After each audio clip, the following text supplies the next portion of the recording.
একজন জ্যোতিষী রাতের আকাশের তারা গণনা করে করে মানুষের ভাগ্য গণনা করতেন। অল্প কিছুদিনের মধ্যেই তার জনপ্রিয়তা চারদিকে ছড়িয়ে গেল। একদিন রাতের অন্ধকারে রাস্তা দিয়ে হাঁটতে হাঁটতে তিনি আকাশের তারা গণনা করতে লাগলেন। হঠাৎ করে তার পা পিছলে পাশে থাকা একটি কুয়ার মধ্যে জ্যোতিষী পড়ে গেলেন। কুয়োর মধ্যে পড়ে গিয়ে, কে কোথায় আছো আমাকে বাঁচাও, কে কোথায় আছো আমাকে বাঁচাও, এইভাবে জোরে জোরে চিৎকার করতে লাগলেন।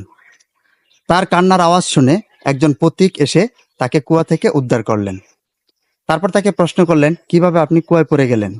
জ্যোতিষী কুয়ায় পড়ে যাওয়ার কারণ ব্যাখ্যা করতেই পথিক বলল যে, আপনি আকাশের তারা গণনা করে করে মানুষের ভাগ্য গণনা করতে পারেন, অথচ আপনার পায়ের কাছে কুয়া রয়েছে, সেখানে আপনি পড়ে যাবেন, এটা আপনি গণনা করতে পারেননি?